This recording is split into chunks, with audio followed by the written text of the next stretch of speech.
Hello बच्चों, तो हम लोग लाइव प्रोसेसेस में न्यूट्रिशन और रेस्पिरेशन पूरा पढ़ चुके हैं। आज हम लोग ट्रांसपोर्टेशन पढ़ेंगे। अब ये ट्रांसपोर्टेशन की ज़रूरत क्यों है, तो हम लोगों ने देखा कि न्यूट्रिशन में क्या हुआ था। न्यूट्रिशन में हमने सोर्स ऑफ एनर्जी जो था उसको लिया था, और रेस्पिरेशन में हमने देखा कि वो सेल में जाके बर्न होकर एनर्जी प्रोड्यूस कर रहा था। तो ये जो न्यूट्रिशन में जो फूड आइटम एब्जॉर्ब हुए थे, ग्लूकोज वगैरह, ये यहाँ से यहाँ तक कैसे पहुँचेंगे, इसी को हम लोग ट्रांसपोर्टेशन बोलेंगे। अगर ये यूनिसेलुलर ऑर्गेनिज्म होता, अगर अमीबा होता, तो यहाँ पर ट्रांसपोर्टेशन जैसी कोई ज़रूरत नहीं पड़ती, सीधे सेल मेम्ब्रेन के थ्रू जो भी फूड आइटम से चले जाते हैं। लेकिन जैसे जैसे ऑर्गेनाइजेशन कॉम्प्लेक्स होता जाता है, वैसे वैसे ट्रांसपोर्ट सिस्टम की ज़रूरत पड़ती है, क्योंकि नंबर ऑफ सेल बढ़ने लगते हैं। जो सुपरफिशियल सेल हैं और जो अंदर सेल हैं, वहाँ तक कैसे जो फूड आइटम्स है वो पहुँच पाएँ, या सोर्स ऑफ एनर्जी, प्रोटीन जो भी हैं। तो उसी चीज़ को हम लोग ट्रांसपोर्टेशन बोलेंगे कि कैसे जो मटेरियल है एक जगह से दूसरी जगह पहुँच रहा है, उसी को हम लोग ट्रांसपोर्टेशन बोलेंगे। तो ये जो ट्रांसपोर्टेशन होता है दो तरह का होता है। एक होता है ओपन सर्कुलेटरी सिस्टम और एक होता है क्लोज सर्कुलेटरी सिस्टम। अब हम लोग जो ट्रांसपोर्ट सिस्टम है उसको ह्यूमन का ही रेफरेंस लेके पढ़ेंगे। फिलहाल कुछ और ऑर्गेनिज्म में कैसे होता है उसको भी देखेंगे। तो ये ओपन सर्कुलेटरी सिस्टम और क्लोज सर्कुलेटरी सिस्टम क्या है, उसको हम लोग बहुत ही सिंपल तरीके से समझ सकते हैं। जैसे अगर ये रूम है, यहाँ पर एक नल लगा है वाटर के लिए, तो अगर इस कमरे में हम लोगों को पानी भरना है तो हम लोग नल को खोल देंगे, पूरे कमरे में पानी पहुँच जाएगा। लेकिन अगर इस कमरे को ऊपर वाले कमरे में पानी पहुँचाना है तो हम लोगों को एक पाइपलाइन की ज़रूरत पड़ेगी। पाइपलाइन की ज़रूरत पड़ेगी, प्लस वाटर को ऊपर पहुंचाने के लिए एक पंप की भी ज़रूरत पड़ेगी। तो इस तरह से अगर हम लोग देखेंगे तो ये जो ट्रांसपोर्ट सिस्टम होगा, अगर इस कमरे में हम लोग ऊपर वाले कमरे में सप्लाई की बात करें, तो एक ट्रांसपोर्ट सिस्टम, एक फ्लूइड होगा, पाइप में फ्लूइड हो जाएगा, पाइपलाइन होगी और एक पंपिंग मशीन की ज़रूरत पड़ेगी। ठीक वैसे ही क्या होता है, ह्यूमन बींग में होता है ट्रांसपोर्टेशन। ह्यूमन बींग में ट्रांसपोर्टेशन के लिए सर्कुलेटरी सिस्टम होता है और क्लोज सर्कुलेटरी सिस्टम होता है। क्लोज कहने का मतलब वही है कि अगर रूम में केवल पानी पहुंचाना था तब तो एक जगह आप खोल देंगे, किसी पाइपलाइन की ज़रूरत नहीं पड़ेगी, ऑटोमेटिक पूरे कमरे में पानी भर जाएगा। लेकिन अगर हम लोगों को दूर वाले कमरों में भी पानी पहुंचाना है तो हम लोगों को एक पाइपलाइन की ज़रूरत पड़ेगी। तो जब पाइपलाइन की ज़रूरत पड़ती है जिन ऑर्गेनाइजेशन में, जहाँ पर ऑर्गेनाइजेशन काफ़ी कम्प्लेक्स होता है, वहाँ पर क्लोज सर्कुलेटरी सिस्टम, यानी कि जो सर्कुलेटरी फ्लूइड होता है वो पाइपलाइन के थ्रू एक जगह से दूसरी जगह जाता है। ऐसा सिस्टम जहाँ पर होता है उसको हम लोग क्लोज सर्कुलेटरी सिस्टम कहते हैं। 9th में जैसा कि हम लोग पढ़ चुके थे कि एनिलिडा, फाइलम एनिलिडा में इस तरह का सर्कुलेटरी सिस्टम था। उसके बाद जो आर्थ्रोपोडा था वहाँ पर ओपन सर्कुलेटरी सिस्टम था, यानी कि पाइपलाइन नहीं थी।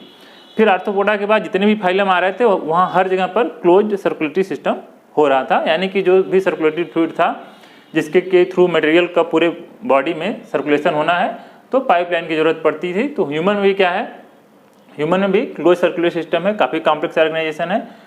तो इस तरह से अगर देखा जाए तो जो ह्यूमन का सर्कुलेटरी सिस्टम होगा, या उसी को बोलेंगे ट्रांसपोर्ट सिस्टम, वहाँ पर 3 होंगे।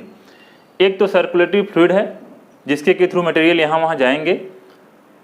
उस सर्कुलेटरी फ्लूइड में हम लोगों के पास 2 है, ब्लड और लिम्फ है। एक पंपिंग आर्गन होगा, अभी जैसा कि हम लोग कमरे के एग्जाम्पल देख रहे थे, तो पंपिंग आर्गन में हम लोग यहाँ पर हार्ट के बारे में पढ़ेंगे। और फिर पाइपलाइन होंगी जो कि ब्लड वेसल्स होंगी। अब ये ब्लड वेसल्स भी कितने टाइप्स की होंगी, कैसे कैसे होंगी, उसको अलग से हम लोग पढ़ेंगे, हार्ट को अलग से पढ़ेंगे। पहले हम लोग कवर करते हैं सर्कुलेटरी फ्लूइड। तो इतना बात क्लियर हो गया ना कि जो ह्यूमन बींग है वहाँ पर क्लोज सर्कुलेटरी सिस्टम है, यानी कि जो भी सर्कुलेटरी फ्लूइड है वो पाइपलाइन के थ्रू एक जगह से दूसरी जगह जाएगा, और जो उस पाइप में होगा वो ब्लड और लिम्फ होंगे, और क्या होगा, पंपिंग आर्गन हार्ट होगा। इस तरह से ये 3 कंपोनेंट होंगे ह्यूमन सर्कुलेटरी सिस्टम के। ह्यूमन सर्कुलेटरी सिस्टम के जहाँ भी क्लोज सर्कुलेशन सिस्टम होगा वहाँ पर कुछ ऐसा ही होगा। फिर आते हैं हम लोग, तो एक पहला कंपोनेंट देखते हैं ब्लड। तो जो ब्लड होता है उसको भी हम 2 पार्ट में डिवाइड कर सकते हैं, एक तो प्लाज्मा और दूसरा ब्लड सेल्स, या उसी को हम लोग कार्पसेल्स बोलेंगे।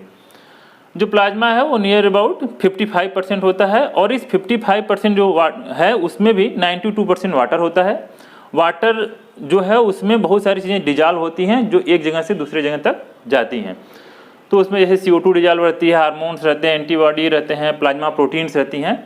इस तरह से प्लाज्मा होता है। और फिर ब्लड सेल्स हैं।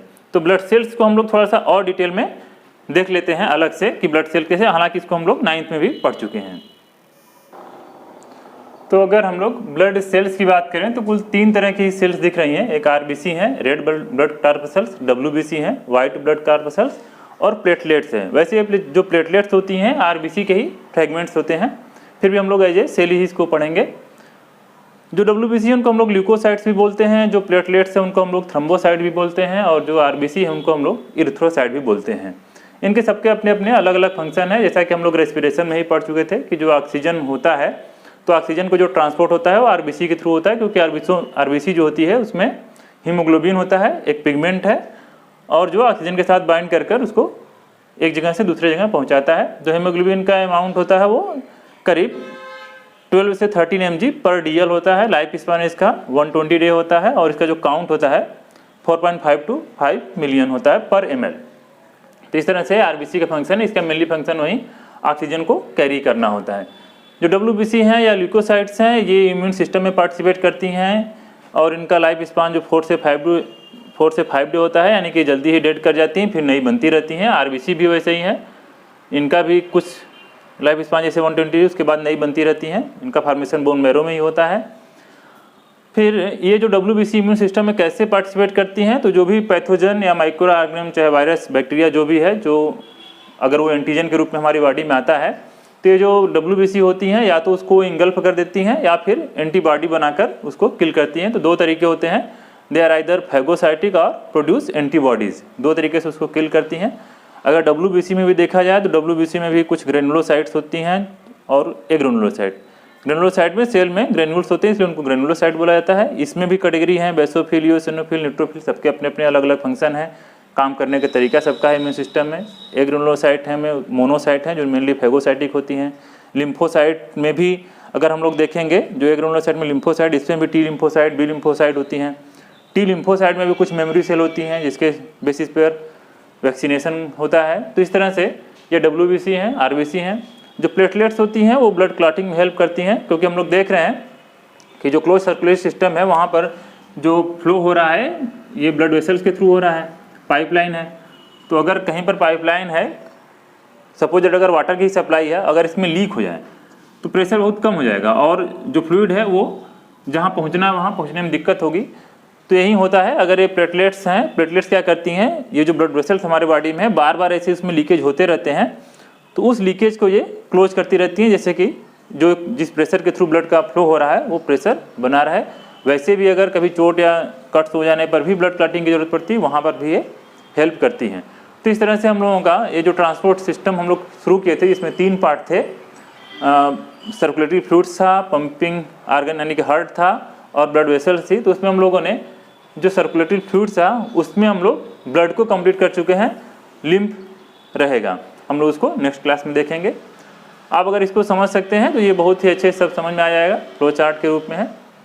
और एक चीज़ और है, सभी जो लाइफ प्रोसेस हम लोग पढ़ रहे हैं एक दूसरे से सब रिलेटेड हैं, इसलिए न्यूट्रिशन, फिर रेस्पिरेशन, फिर ट्रांसपोर्टेशन, सबको एक एक करके आप लोग अच्छे से देखते रहिए, समझ में आता रहेगा। Okay, thank you. अगर चैनल को सब्सक्राइब नहीं किए हैं तो सब्सक्राइब जरूर करिएगा। Thank you.